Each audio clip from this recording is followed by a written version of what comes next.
After studying this module, you would know about the origins of the World Bank.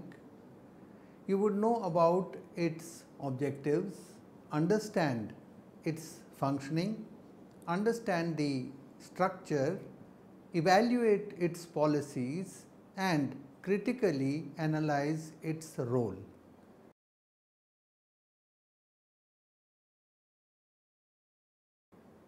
The World Bank is one of the 4 institutions created under what is known as the Bretton Woods system in 1944.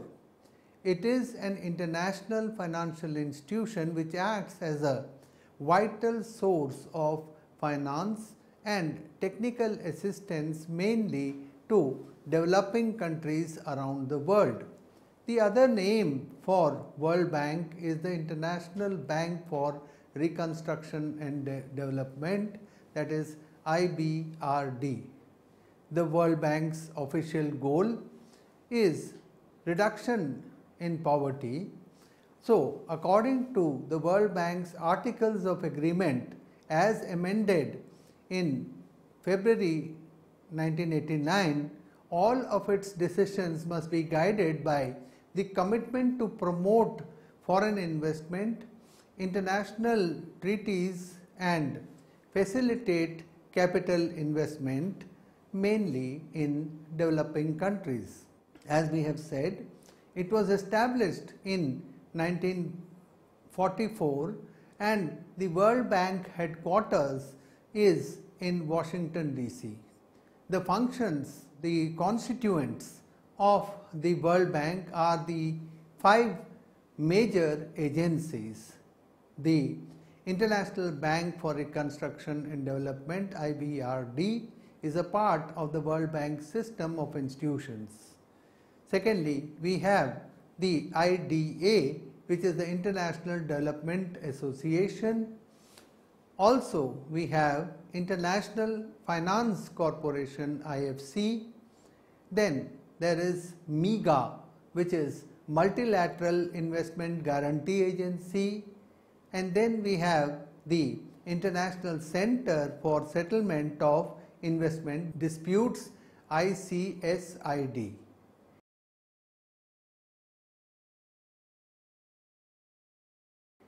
Let us now look at the objectives of the World Bank.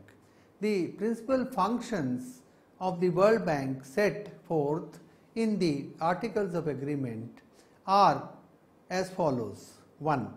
To assist in the reconstruction and development of the territories of its members by facilitating the investment capital for productive purposes. To promote foreign private investment by means of guarantees or through participation in loans or investments made by private investors, and where private capital is not available on reasonable terms, to make loans for productive purposes out of its own resources and funds borrowed by it. To promote the long-range balanced growth of international trade and the maintenance of the equilibrium in balance of payments by encouraging international investment there and by assisting in raising the productivity, the standard of living and the conditions of labor in the territories of the member countries. To encourage loans or guaranteed so that more is used for urgent projects and for large and small projects alike to be dealt with on a priority basis. To conduct its operations so as to bring about a smooth transition from a wartime economy to a peacetime economy. So these are the broad objectives.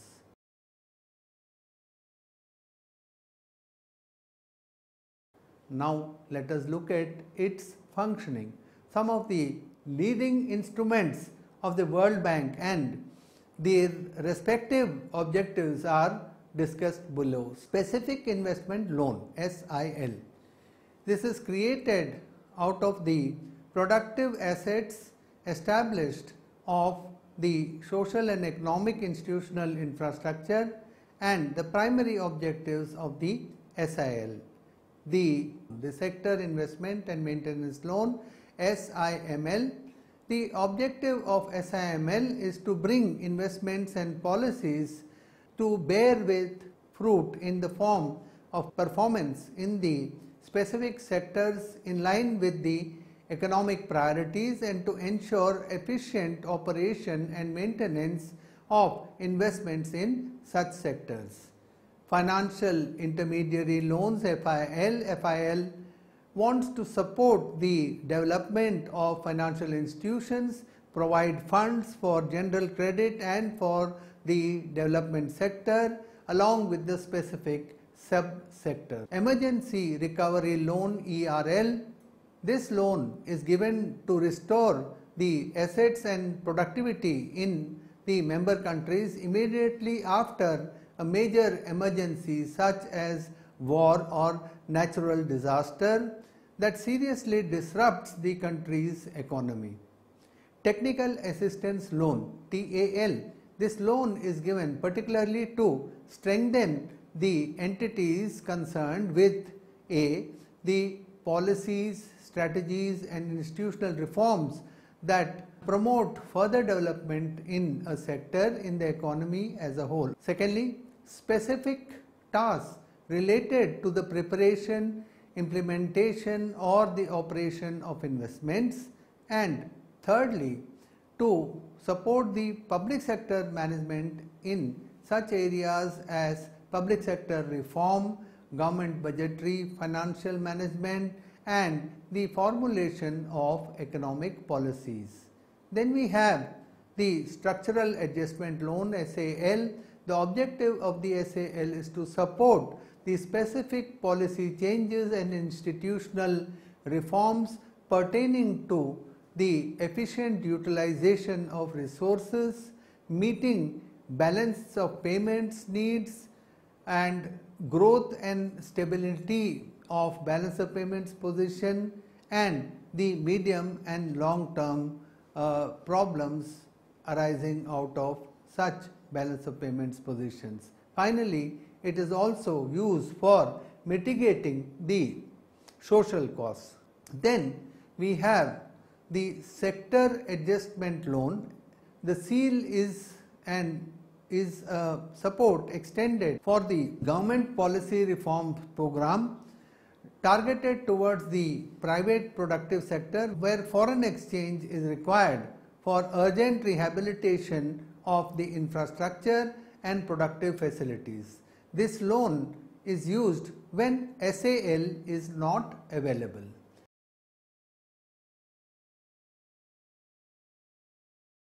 Now let us consider the structure. The structure of the World Bank is as follows. The World Bank has a membership of 185 countries and these countries are all shareholders who are generally represented by the Board of Governors. The governors in the member countries are mainly the finance ministers or development ministers.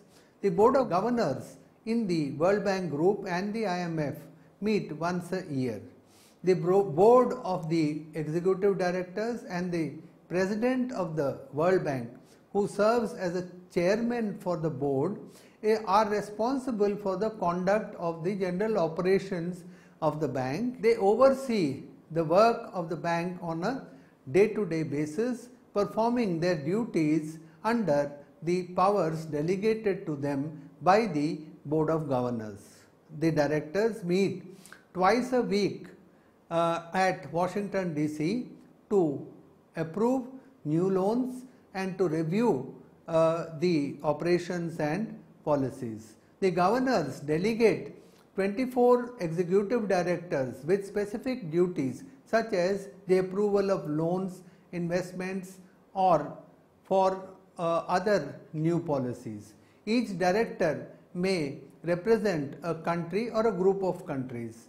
Countries such as France, Japan, Germany, United States, United Kingdom are the largest shareholders. Under the Articles of Agreement of the World Bank, a country must first join IMF prior to becoming a member of the World Bank. Membership in IDA, IFC, MIGA are conditioned upon the membership in the IBRD or the main body, which is the World Bank. Together with 4 affiliated agencies created between 1957 and 1988, the IBRD is a part of what is called the World Bank Group. The group's headquarters is in Washington DC. It is an international organization owned by the member governments. Although it makes profits, these profits are used to support the continued effort for poverty reduction. Technically, the World Bank is a part of the United Nations system, but its governance structure is different, and the institutions of the World Bank are owned by the member governments which subscribe to its basic share capital, and they therefore have a proportionate vote in proportion to the shareholding.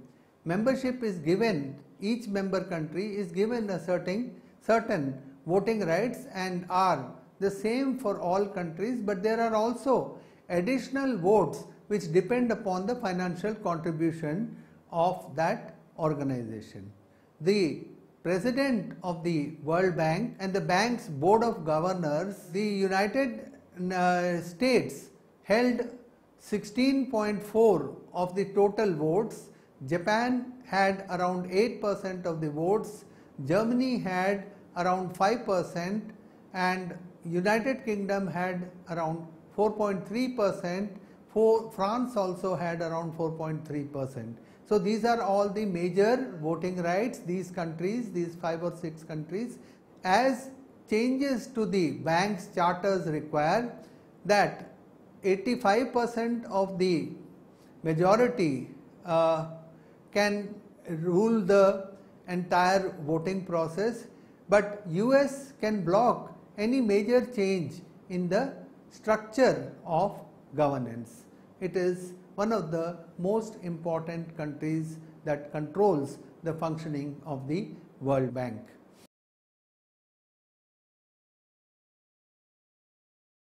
An evaluation of the World Bank.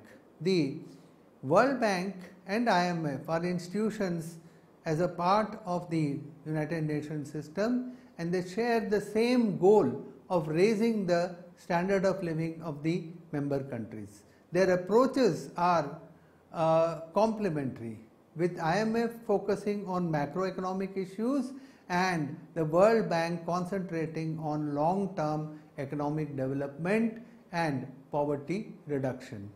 The IMF and the World Bank have certainly played a crucial role their inception in the 40s, but nonetheless the organizations have not been able to deliver as desired to the full extent.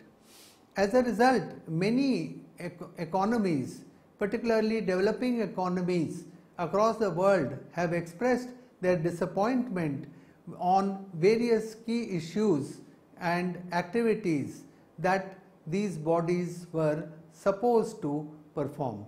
The objective of the Bretton Woods Conference was to establish a global monetary system and a financial system which would promote stable exchange rates and lead to growth in world trade, and would also promote an international movement of capital in the desired direction.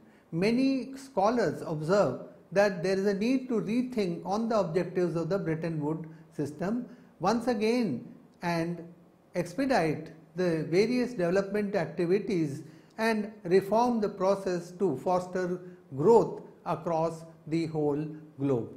Over the past decade, some of the developments which have taken place has resulted in a situation where the influence of the World Bank on the policies of middle income Asian countries and most of the Latin American countries has been somewhat ambiguous. The World Bank has or exercised much of its influence on the conjunction along with the IMF, but the arrangement has also been weakened. So now the Bretton Woods twins have most of their power in the weaker and poorer developing countries. The IMF system has ironically failed as far as the developing countries are concerned.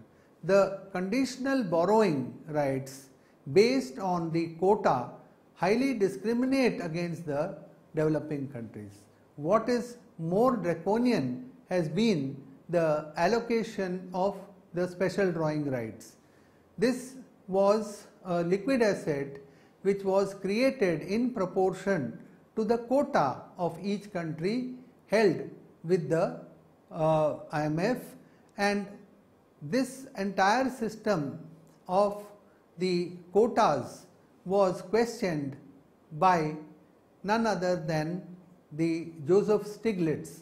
Very categorically, Joseph Stiglitz observes that a half a century after its founding, the Bretton Woods system has failed in its mission, and it has not done what it was supposed to do to provide funds for facing the economic downturn, to enable countries to restore themselves and to reach full employment. Some of these failures of the two major institutions have been discussed, but it is to be understood that the increase in the membership of these institutions clearly is an evidence of their efficacy. Although the communists in the past have described these institutions as organs of capitalism, imperialism, and many socialist countries have still become members of these institutions in spite of this criticism.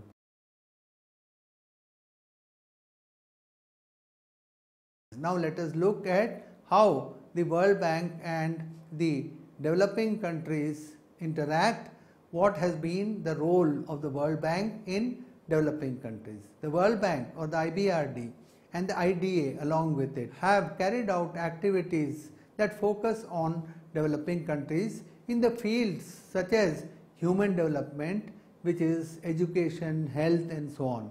Also, they have concentrated on agriculture and rural development, irrigation and rural services, environmental protection, reduction in pollution, establishing and enforcing agencies and regulatory mechanism, and for the growth of infrastructure in the form of roads, urbanization, urban regeneration, electricity generation, large-scale industrial construction projects, and the governance issues such as anti-corruption, legal institutional development and so on. The IBRD specifically and the IDA have provided loans at preferential rates to members as well as grants, outright grants to the poorest of poor countries. The loans or the grants specific to projects are often linked to wider policy changes in the sector or the economy as a whole. For example, the improvement of the coastal economy has been one of the areas in which such loans have been deployed. Then there are certain new environmental institutions at the national and local levels, and they have implemented the new regulatory framework for limiting pollution, and such has been the contribution of World Bank. Apart from this, there have been loans which have been given for purposes such as infrastructure development, the establishment of paper mills in the Uruguay round in 2006. India borrowed from the World Bank soon after it was formed. India signed the charter of the IBRD on 27th of December 1945. This was followed by the first bank mission to India in 1949. The IBRD lends to middle income and credit-worthy low-income countries.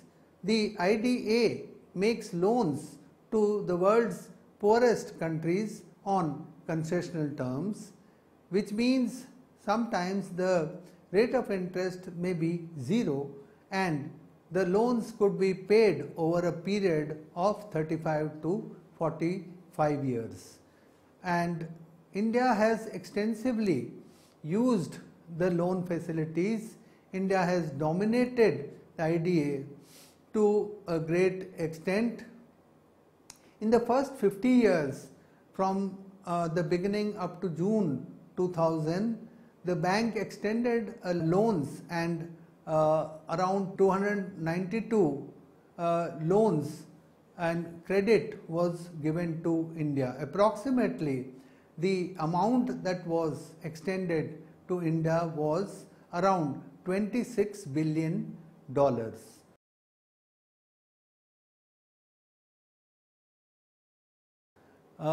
Now let us look at some of the flip side, the criticism about World Bank. The World Bank has long been criticized by a range of non-governmental organizations and academics, notably including its own former chief economist Joseph Stiglitz, who is equally critical of the IMF, the US Treasury Department and other bodies, and critical about their attitude towards trade and towards the developing economies in particular. The critics have argued that the so-called free market reforms policies, which the bank advocates in many cases, in practice are often harmful to the economic development if implemented badly. Too quickly, if these policies are adopted, there is something like a shock therapy and often the wrong sequence or there has been in adopting the policies has been done.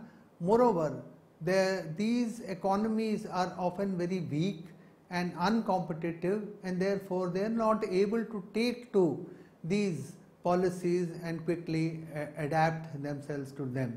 The World Bank loan agreements can also force the procurement of goods and services at an uncompetitive price and non-free market price. So sometimes because of these policies, the developing countries, when they follow the market-oriented policies, they have to suffer.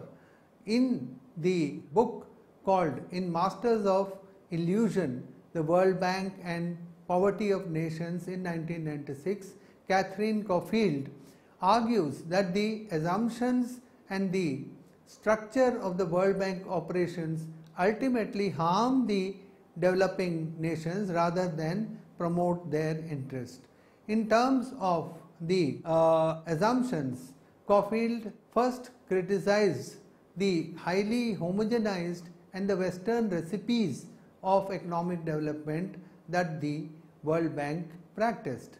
The World Bank, in the World Bank, different nations and regions are indistinguishable and are ready to receive uniform remedies for economic development. The danger of this assumption is that to attain even a small proportion of success, Western approaches to life are adopted and the traditional economic structures and values are abandoned.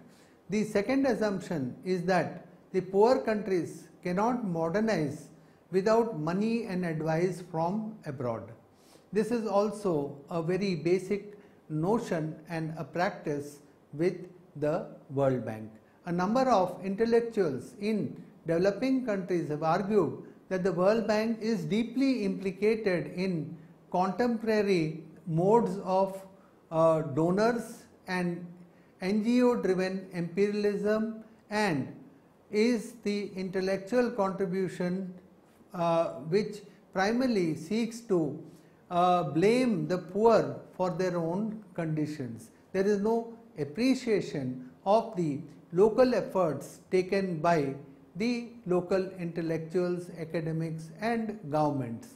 The defenders of the World Bank contend that no country is forced to borrow money from them. The bank provides both loans and grants. Even the loans are concessionary, and since they are given to the countries that have no access to international capital markets, it stands to reason that it is the choice of the developing economies who go to the World Bank for such loans. This is how the World Bank argues its own case. Furthermore, the loans given to the poor and middle income countries are below the market rate of interest. The World Bank argues that it can help the development more through its loans and grants, because money repaid on the loans can then be lent for other projects. Criticism was also expressed towards IFC and MIGA and their way of evaluating the social and environmental impacts of their projects. Critics state that even though IFC and MIGA have more of these standards than the World Bank, they mostly rely on private sector clients to monitor their implementation and miss an independent monitoring institution in this context. This is why an extensive review of the institution's implementation strategy of the social and environmental standards is demanded by the critics.